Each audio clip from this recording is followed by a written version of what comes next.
გამარჯობა. დიდი მადლობა რომ გვისმენთ და გვიყურებთ. ტელევიზორი გამორთეთ და ისაუბრეთ ეთერში. გამარჯობათ. გამარჯობა.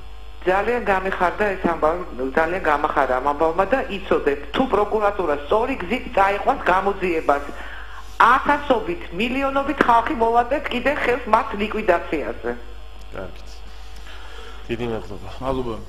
ბატონო მირიან, თქვენ ამბობთ რომ იბრძოლებთ ბოლომდე იმისთვის რომ დაიბრუნოთ ერთიანი ნაციონალური მოძრაობა. შემდეგ რას გეკმათ? ნუ შემდეგ მე თვითონ ახლა განწყობილი ვარ ამ პარტიის გასაუქმებლად, იმიტომ რომ საზოგადოების დიდი ნაწილის მოთხოვნაა ესეთი. და მართალი გითხრათ, იცით რა, აქ რაღაცა კანონიერების აღდგენის სერიოზული ისიც არის, რა ქვია, განცდა და ნებისმიერი სამართლებრივი თვალსაზრისითაც ვიღაცას ბოლოს და ბოლოს ქვეყანაში სამაგიერო ხომ უნდა მიიღოს. აი სუფთა ეს იქნება, რა ვიცი მე, სხვა ფორმით არა სახელმწიფოს მიერ განხორციელებული, იმიტომ რომ ნუ ახლა ჩვენ ვიბრძვით და არა სახელმწიფო ხო ამ ფორმით რა. მაგრამ ერთგვარი ნიურნბერგის პროცესი ამათთვის. იმიტომ რომ მესმის რომ ახლა დღევანდელი ხელისუფლებას გარკვეული მოსაზრებებიდან გამომდინარე უჭირს ტვირთი სიმძიმე აიღოს ამათთან ანგარიშწორების ხალხის სახელით, იმიტომ რომ ნუ ეს ეთყობა ერიდებიან საზოგადოებაში სოციალურ-პოლიტიკურ ყევებს. მაგრამ საზოგადოების ის ნაწილი, რომელიც აი პირადად ჩემს უკან დგას რა, მინდა გითხრათ, რომ ეს არის კატეგორიის ხალხი, რომელიც იმის გამო დიდი ნაწილი, რომ მე არ მიღალა და შავსიებში შევიდა. და შავსია იმ პერიოდის სააკაშვილის საქართველოში ეს ყველაზე უფლებო სტატუტი იყო. აბსოლუტურად ეს ნიშნავდა შრომის უფლების არ ქონას, აღარ არის ლაპარაკი საზოგადოებრივი პოლიტიკური საქმიანობის უფლების არ ქონას. ეხლა როგორ გინდათ ამ ხალხთან ურთიერთობა?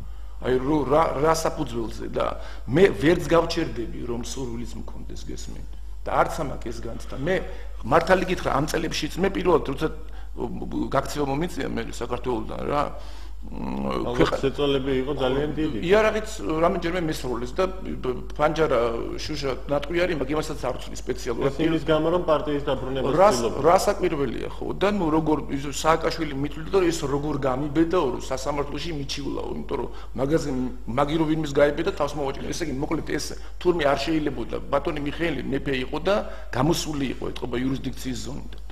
და რო წავედი მე დუბაიში იურისტებს ვაჩვენე სხვა და შორის ეს საქმე საკმაოდ და მითხრეს რომ ნუ წარმოუდგენელია ნუ იმდენად მოსაგები და ტრანსპარენტულია ახლა ეს მოსაგებად რომ წარმოუდგენელია ამაზე სხვანაირი შედეგი უნდა მაშინაც დავიწყებდი მაგრამ პრობლემა იმაში იყო აქ იყო უამრავი ადამიანი რომელზეც ანგარიშწორება მეშინოდა რა მეწოდებოდა ეს ხალხი დღეს როდესაც თავისუფლება არის სერიოზული ხალხმა თავისი საქმე თითეულმა უნდა გააკეთოს თვითონ მე გეუბნები და დეფინიციას ვაკეთებ ერთს რითი განსხვავდებით ჩვენ მე და ჩემი თანამებრძოლები სხვებისაგან უმრავლესობამ დღეს რომელიც კანონიერების აღდგენას ითხოვს და ღმერთმა გაიმარჯოს და უნდა მოითხოვოს ხელი მაინც რაღაცაზე მოწერილი აქვს ან ქონების გადაფარებაზე პრესის ქვეშ მიუხედავად პრესისა მიუხედავად მართლაც სერიოზული ანგარიშწორების მუქარებისა მე ხელი არაფერზე არ მომიწერია ამიტომ ორმაგად უფლებამოსილი ვარ პირველ რიგში საკუთარი სინდისის წინაშე ეს ტვირთი ბოლომდე მივიდა ქალბატონ მაი ახლავე